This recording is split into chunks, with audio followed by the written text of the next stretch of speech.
Hey, gang. I am so sorry that this is so late. This recording's going to be up kind of late. I fully meant to do this one at about 6:30 or 7 tonight. It is now 9:35. My husband will be home in about 10 minutes or just shy of 10 minutes. I went to lay down and didn't intend to lay down so long. um, I just got really wiped out. I don't know why. And just fell asleep and just got up at 9 o'clock and then realized, oh, I don't even have an intro to Argento, Sweet Argento, which is what I plan to do tonight as a pre recorded video. So hopefully by next Tuesday, when we'll have another Argento, Sweet Argento, I will actually have an intro to go with this. I did manage to get a thumbnail done through Photoshop, so I hope you guys and gals like that. But if you weren't sure, tonight I'm going to be talking about Deep Red and Suspiria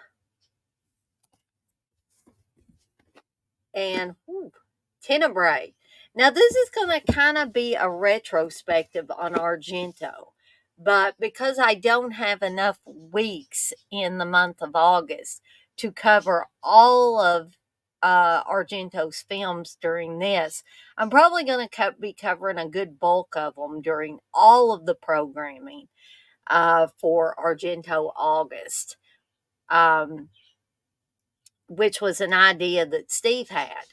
I think he was kind of half playing around, but I just kind of took that and ran with it and decided for the whole month of August, I would try to do all things Argento, including some watch alongs. Um, Also, hopefully, I won't have to get up and go grab anything. For some reason, and I drank some orange juice or some Sunny D when I woke up from my little cat nap. Um, I guess it was a little more than a cat nap, actually. Um, but I still feel like my blood sugar might be running a little low. So hopefully I can get through these movies without having to go and grab something else to eat or to drink. Um, Sorry, that was something on Facebook. Okay, so I'm going to dispense with going over housekeeping things and stuff like that because I really need to get to these movies before I fall back asleep again. Again, I'm not so sure why I'm so wiped out all of a sudden. But what I'm planning to do with this little highlight retrospective on Argento is cover some of the films that are highlights for me, some that I really, really enjoy. And pardon me 1 second, folks. So I'm back. Had to take care of a few things, but that's one of the beauties of doing these pre-recorded. You can pause them and stop and start. It's not necessarily like a live, it'll go right back into it. So, anyways, we're going to get started with these movies, and I'm going to give my rating and all of that. Try to just trying to adjust this microphone because it's gotten loose again, as it sometimes does. Um, all right, so there we go. But hopefully next week I can get this one out a little bit earlier. Like I said, I don't know what happened, why I was so sleepy, and just could not make myself get up. And I was like, it's 9 o'clock, Dana. You got to get up now. So we're going to go ahead and get started with the first movie I wanted to talk about. which for fans of Argento's work, and we've got gnats back here. They are not fruit flies, they are just merely gnats that are flying around my light back here. So if you see me doing this number or something, that is why. They keep coming in the back door or whatever, that and house flies and everything else. It's been so dang hot, and the flies just collect at our back door, and I don't know why that is. But every time you open the door to let a dog out, there comes a couple of flies in there. So our house isn't dirty. It's just one of those things. Hot weather and flies. They just go together like chocolate and peanut butter, I guess. Um, but anyway, for fans of Argento's work, these movies I'm going to be talking about tonight are probably very familiar to all of you. For those of you that are new to Argento, or maybe have watched Argento in the past and it's been a while since you watched some of his films, this may be like hearing about them fresh. Now, I'm not going to give anything away about these, because if there is a new person that, hasn't really seen any Argento, but they're kind of curious about Argento, um, I don't want to spoil the movies for them. So I won't be giving away any of the twists or endings or anything like that to the three films that I'm going to talk about tonight. So Deep Red, first of all. Deep Red is, considered a giallo by many.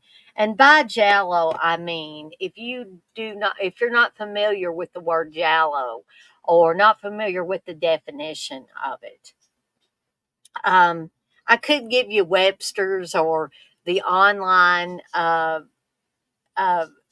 definition of giallo, but I'm not going to do that, because I feel like just listening to me, and I've been accused of this before in the past, of being boring because I sit and read stuff. Um, I don't want to do that today. It may seem off the cuff, just I'm winging it, but I think for the purposes of one, making this stream a little less bulky, I'll just give you my version of what a giallo is. To me, a giallo film is this: it has bright colors, really, really, bright reds and yellows and oranges and things like that. And the thing I've found about giallos, and especially giallos that are in 4K, is those reds really pop, whether it's red in the background, like on wallpaper, paint, um, even down to the blood that splashes on victims as they're killed in a giallo. The red really pops. But the other colors, like the yellows and oranges and stuff like that, also really pop. And in particular with a giallo, all of those different colors pop, right? So you have really bright colors in a giallo. Um, the killer usually wears black gloves in a giallo. You will see that in preponderance in a giallo. Every time you see the killer's hands, usually they're going to be donning black gloves. Also, I'm sorry, I have started this cough too. So hopefully it won't interrupt me too much. Also, you will also notice in giallos the sharp instrument, whether it be a knife, a shard of glass, whatever, is used to kill the victims in a giallo. The majority of the time, that's what is used, something really, really sharp. In the case of knives, it's pointed. but a jagged piece of glass can be used to to kill as well. So that is why they a lot of times some of Brian De Palma's films were he was referred to as, you know, maybe an American Argento, or his films were referred to as American Jallos. And if you've watched any of Brian De Palma's movies, you will know exactly what that means if you're familiar with Jallos, right? So I just wanted to bring up a few highlights um, of what I believe a Giallo to be. Okay.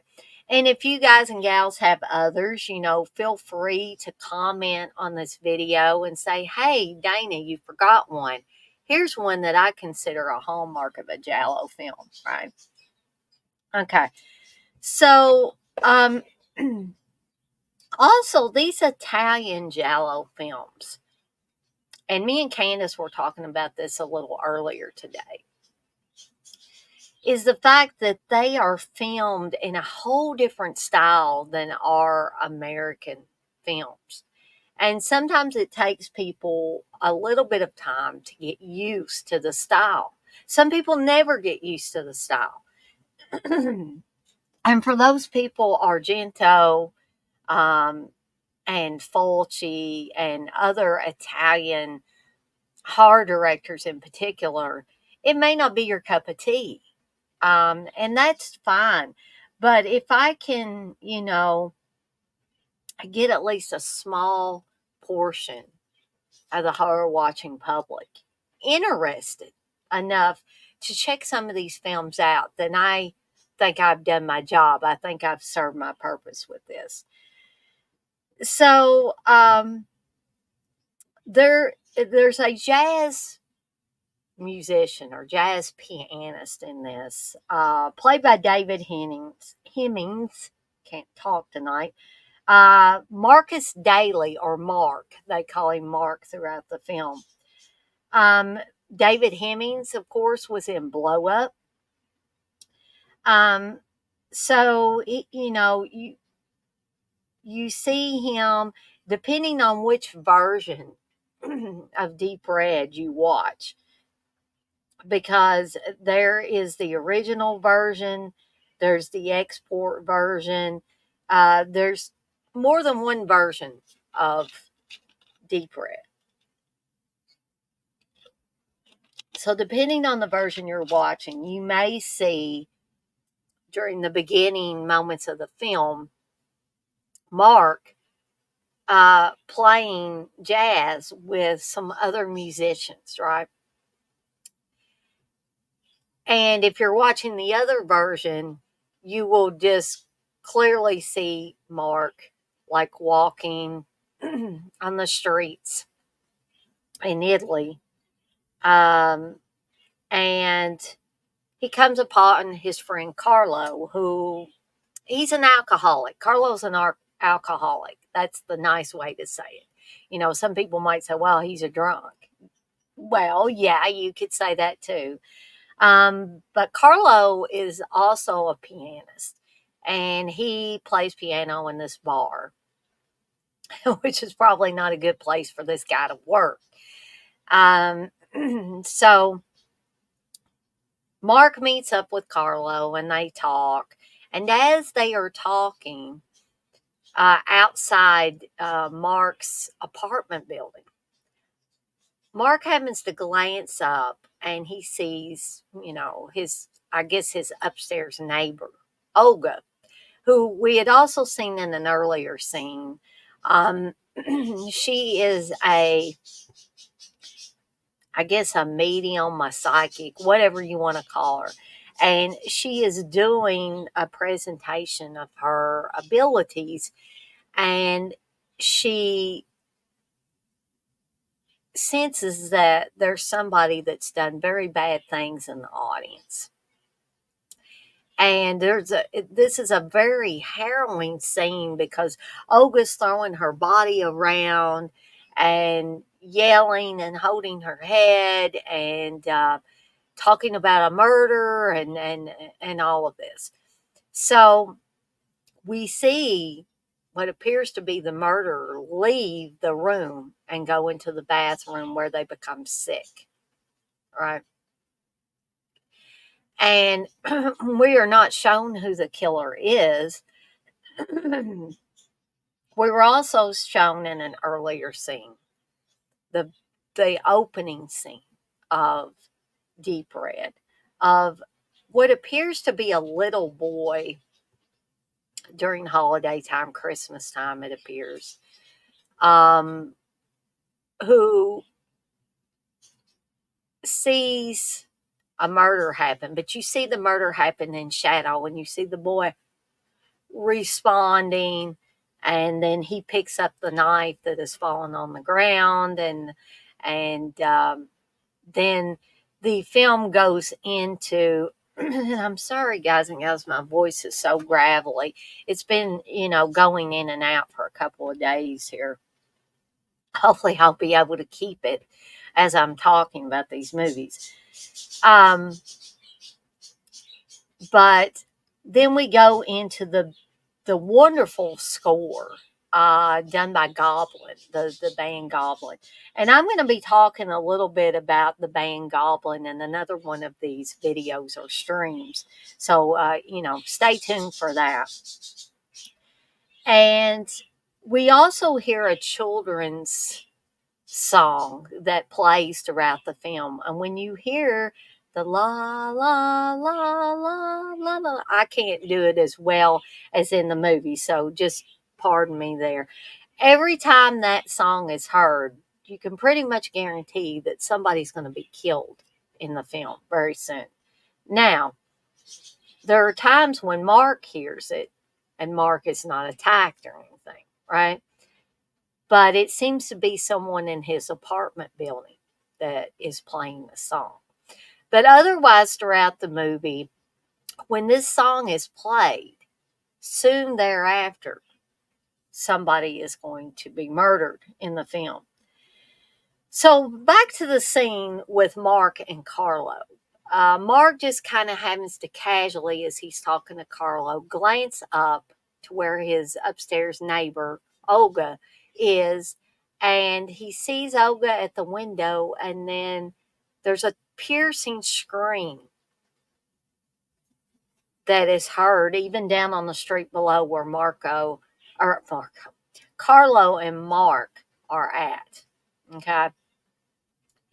And, Mark looks up horrified, sees the woman's head and upper part of her body go through the glass and then be pulled back. And he kind of just, you know, uh, he tries to talk to Carlo, but Carlo still has out of it. And before all of the really heavy carnage happens, they hear the scream. And Mark's like, "Did you hear that?" And Carlo's like, "Nah, not really." And Carlo makes a really off color joke about a raped virgin. He says, maybe somebody's getting raped. And in his drunken state, he says, "Hail to thee, raped virgin." And Mark's like, "Please don't do that." Then Mark sees the head and upper body of Olga crashing through the glass in a spectacular scene. That's the other thing about Argento films or Giallo films in general, but Argento was really, really good about this in that he, I call them morbidly beautiful. It's like morbidly beautiful pieces of artwork. And if you don't believe me or don't really know what I'm talking about when I say that, if you watch one of these films, I think you will understand it. So Mark's horrified at seeing this. He runs upstairs to find, that the killer has already exited her apartment. In fact, he sees a flash of someone leaving the apartment building as he looks out the window, someone in a hat and a trench coat, which is pretty much another hallmark of a Giallo film, that the killer will don some kind of not only dark gloves, but a dark hat and dark trench coat. They're shrouded in mystery from the first time that you see them. Okay. So Mark, seeing that Olga's clearly, she's not coming back from this, he goes to the apartment trying to find, is the killer still here? Are there any clues or anything like that? So, you know, a lot of times people, especially watching this the first time, they're not particularly paying attention to the surroundings. They're paying attention to Mark as he's going willy nilly through the apartment building. But and I feel like Argento is a master of this. Argento does this a lot in his films. Is that something that you think you saw something a certain way, and by the end of the film it wasn't that way at all, or possibly midway through the film you discover that wasn't what I thought I saw at all. So that's all I'm going to say about that. There's going to be something that you see, but you see it really quickly, and it's going to be turn out to be radically different than it first appeared. And I'm just going to leave it there. So the remainder of the film is, one, Mark is trying to prevent himself from being murdered by the killer, and two, to figure out what happened to poor Olga. Okay, and also what's happening to other people connected with Olga in some way, because somebody wants to keep the beginning scene. Remember the beginning scene where the little boy has the knife, he picks up the knife, someone has been murdered prior to that. You hear the kids' song playing, and then it goes into that wonderful goblin theme at the beginning of it. But keep in mind all of that. So someone doesn't want to be found out about not only that murder, but the murders that happened subsequently in the film. And it's a murder mystery too. That's another thing about giallos. They can best be described as murder mysteries because Mark gets little puzzle pieces here and there until he's able to solve the crime and figure out who the killer is, right? Some people might think, well, this sounds kind of Scooby Doo-ish. Well, maybe, but it's also very adult. This is not something that's for kids. In fact, I don't even think young kids would understand this movie. I didn't watch Giallos. In fact, I didn't watch Italian horror films in general till I was much older. I'm not saying there couldn't be some super smart kid, 9 or 10 years old, that would figure this out or understand it. But generally, it's adults that watch these films, right? And my mom was one of these adults that didn't really ever get into this stuff. She says, I don't like these foreign films. She always told me that the music in them sounded like pornos, and I was like, okay, whatever floats your boat, I guess. But so we also have Daria Nicoletti, who is in this film, and I think is fantastic in this film as kind of. I thought of her as like the love interest, but she's also Mark's adversary in this. She is Gianna, a journalist, and she sets off on this adventure kind of. At first, she thinks of it as an adventure. She doesn't think about the danger that's involved in it. And I love the interaction between Gianna and Mark in the film. And Daria Nicoletti uh, was married to Argento at one time. They had evidently a very tumultuous relationship all the time that they were married, but that doesn't change the fact that Daria Nicoletti it is and was an accomplished actress. She has since passed away, I believe, sadly. But I thought she was an incredible actress. The other thing about Deep Red, that some versions of Deep Red have a little more comedy in them, a little more interactions between Mark and Gianna, where they're talking about men and women. And, there's the whole scene where Mark is telling Gianna, women are weaker. And she's like, weaker? And they do arm wrestling. And Mark is so funny because he said, that was a elbow off the table. That was a cheat. And he's, probably best described as your proper English gentleman. Okay. And Gianna is a spunky Italian woman of the world in a lot of ways.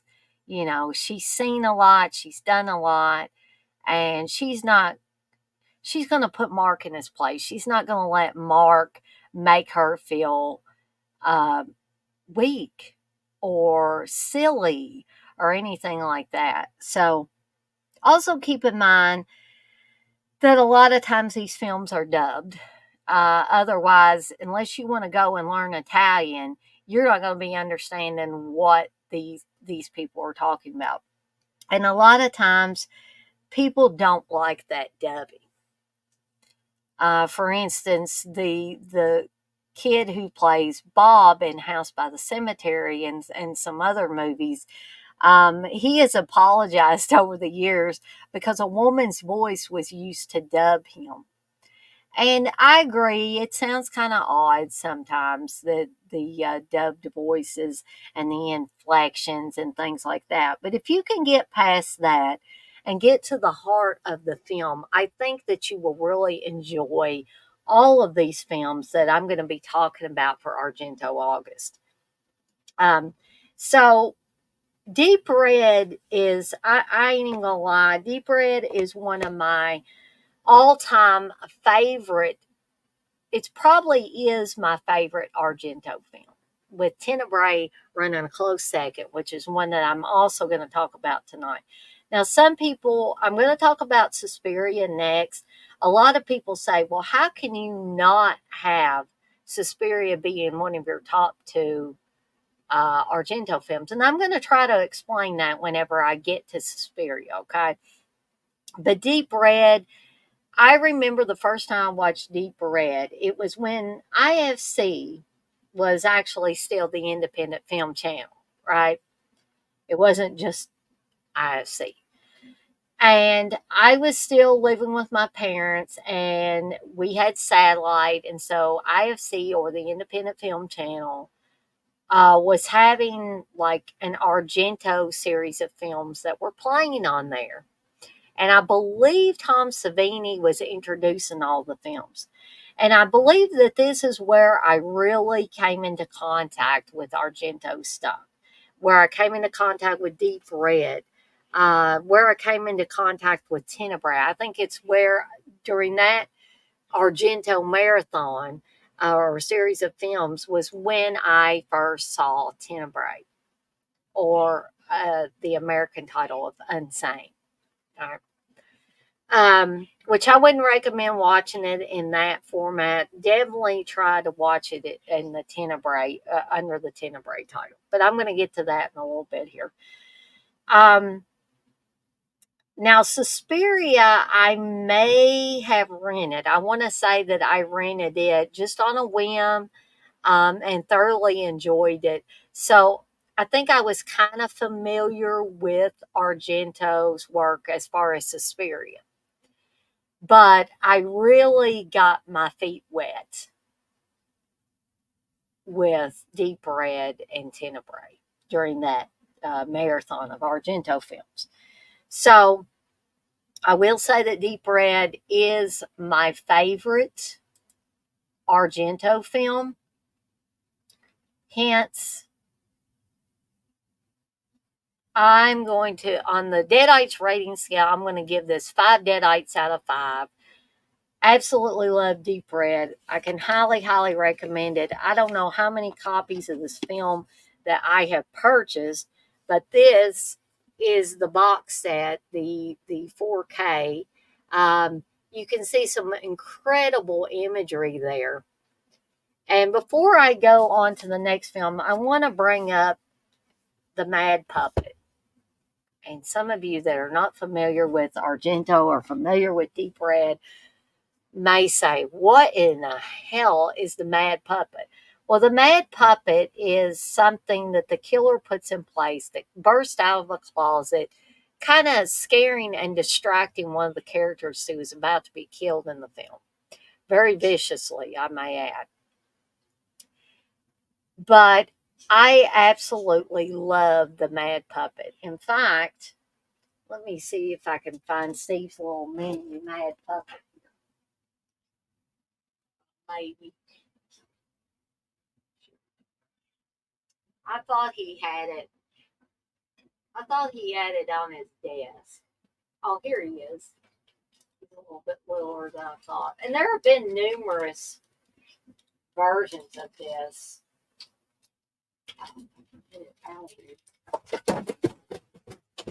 Steve ain't gonna be too happy about that.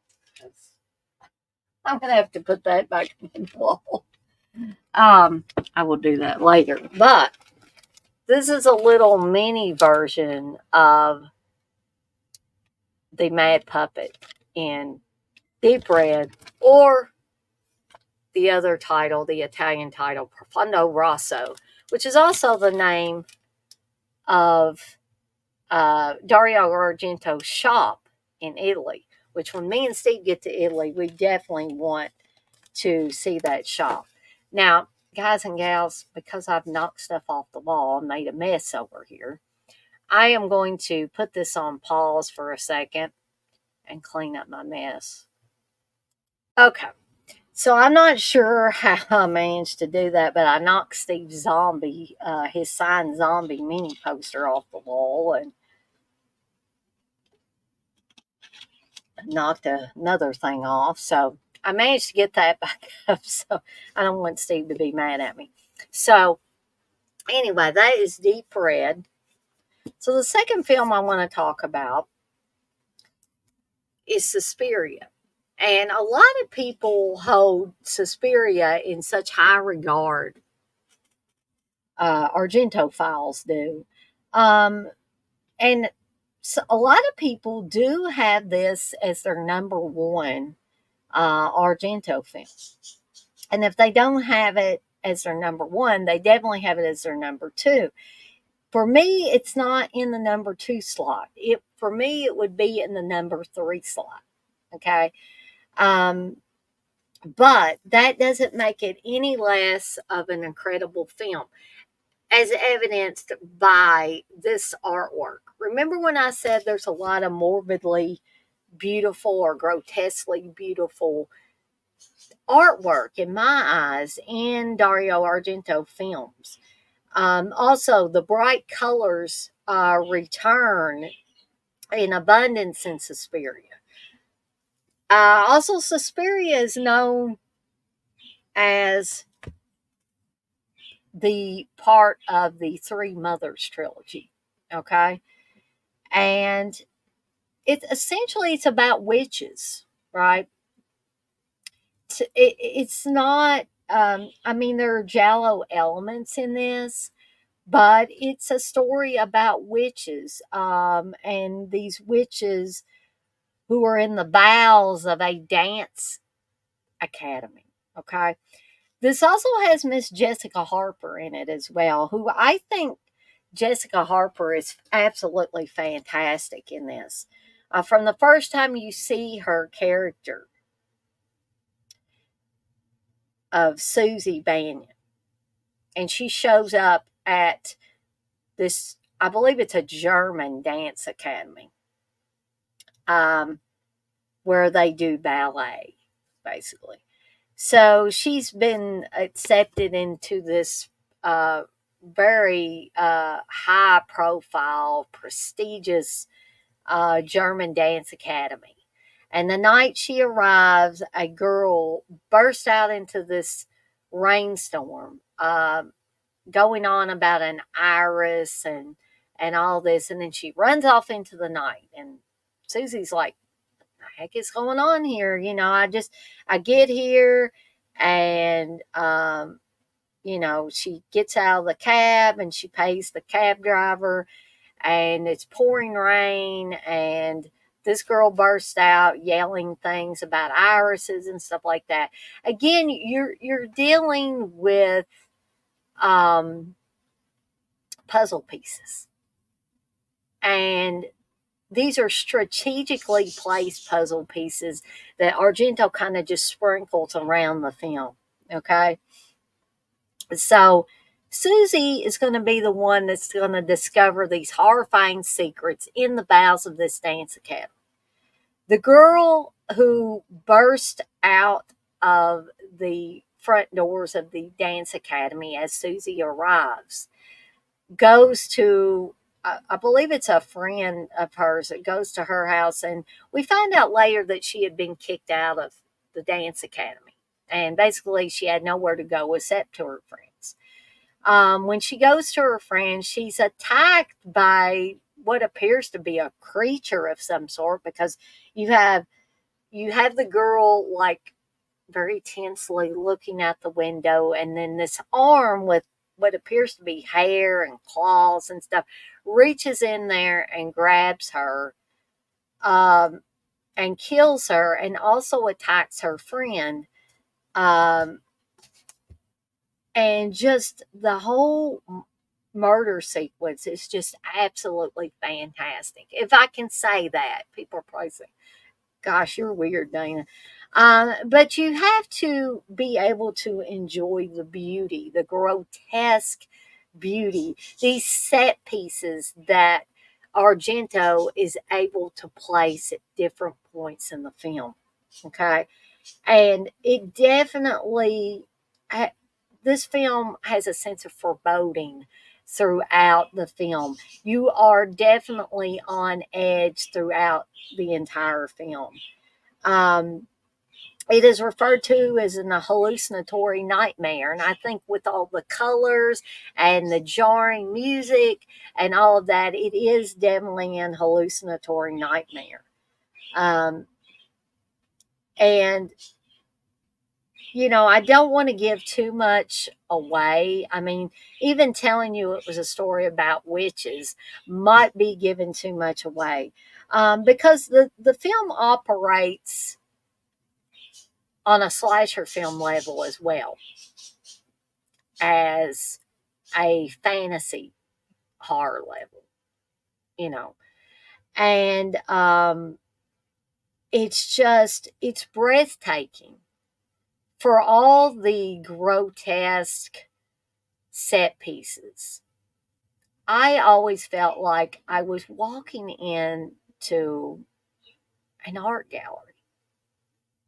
Now, some people might disagree with that, but let's say a psychopath had created an art gallery. And I'm not calling Argento a psychopath. I'm just saying, imagine a psychopath using the blood of his victims or her victims to create artwork, and then opening up an art gallery or having an art show. That's what Argento films are like a lot of times.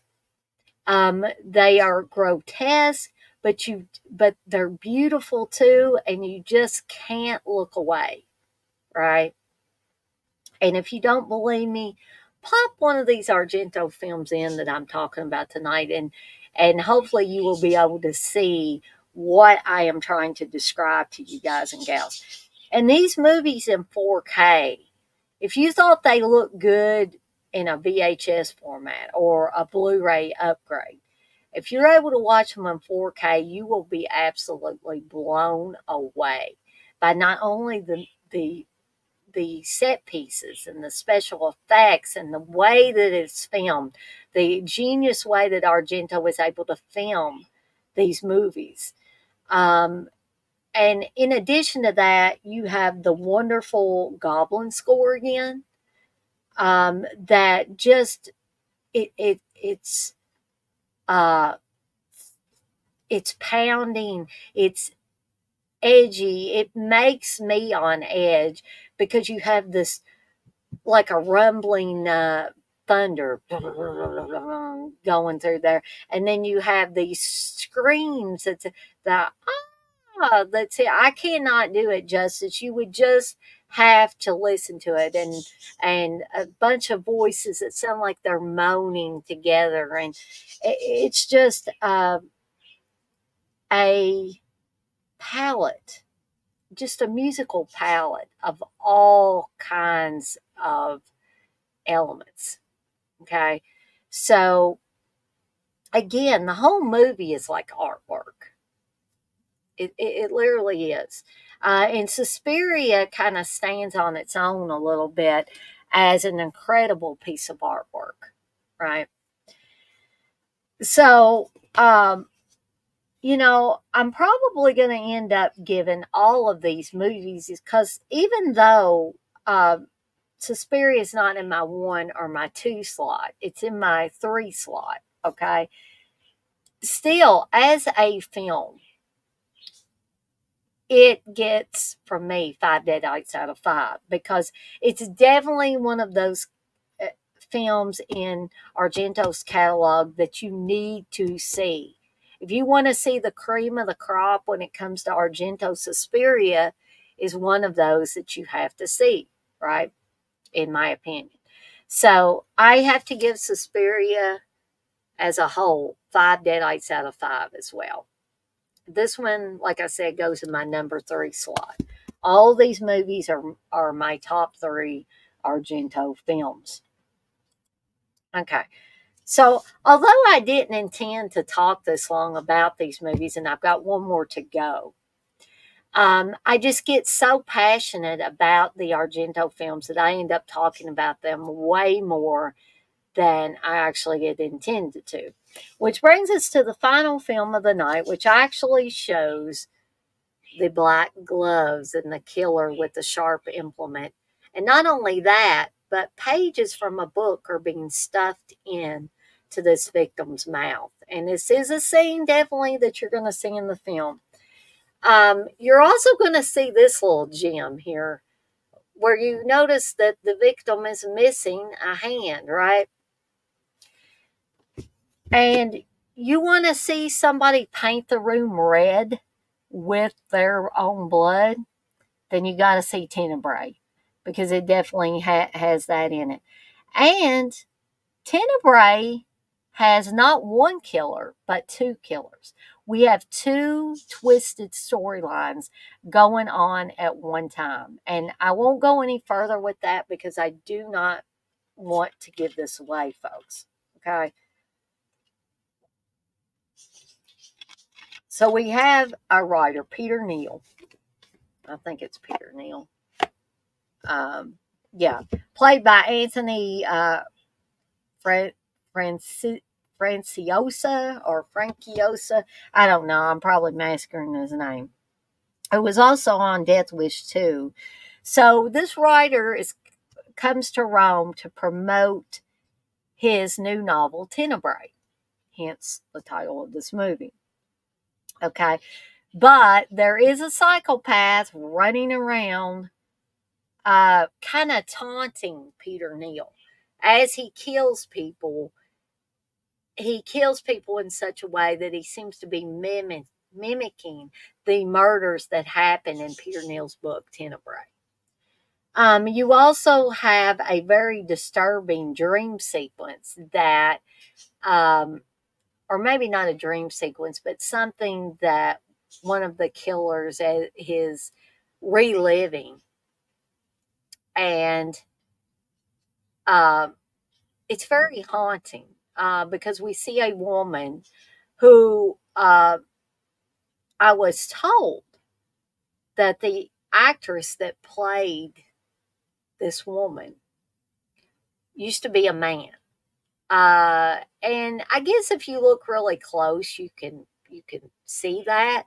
But the first time I ever watched Tenebrae, like I said, was during that marathon of Argento films that IFC had one year around Halloween. And so we see this sequence where it appears that a man is enamored of this woman, and I believe she has some red shoes and a white dress, really dark hair, and she, spits on the guy that you can't see who it is. And these other, it seems like these other men come running to the picture. They're on a beach, and they basically, beat the other guy up. And also, it appears that the first guy slaps the woman, and she kind of runs her tongue around the blood and kind of just wipes it. Very bright and startling colors, shades of red, and you've got the red shoes, you've got the red blood. Um, and I have a lot of thoughts about what this sequence means in the film. And other people might have different thoughts about it.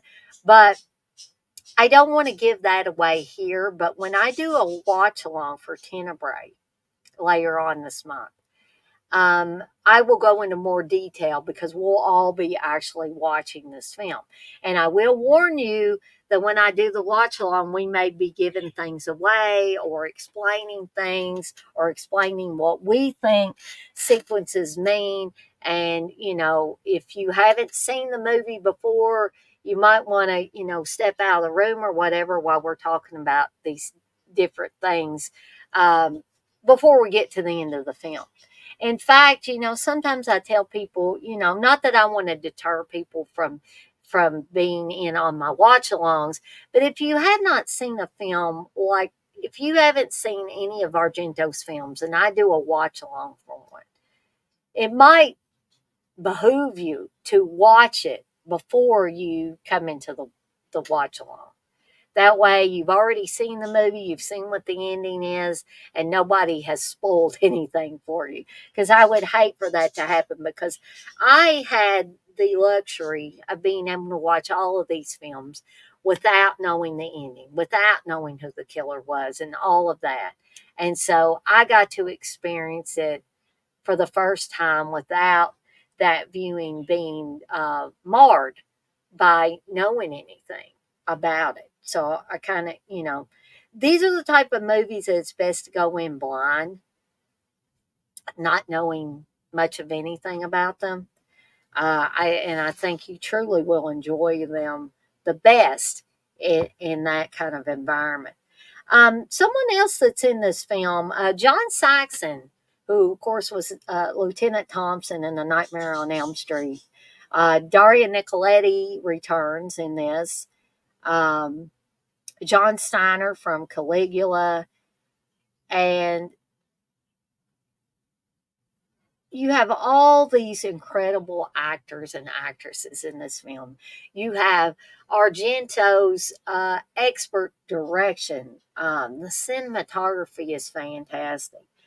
The soundtrack is fantastic. It's just, I just, that is why this gets the number two spot above Suspiria, just because I'm not going to say this movie is not mean spirited because it is. It definitely, definitely is. In fact, this is probably, in my opinion, the most mean spirited of the three that I'm talking about tonight. And it definitely pulls no punches. It is a hard nosed um, Jallo, and I love it through and through. In fact, if I didn't have to get some sleep for work tomorrow, I would consider sitting down and watching this. I mean, at the most, if you watch the uncut version, it's at 101 minutes, and the other version's at 90.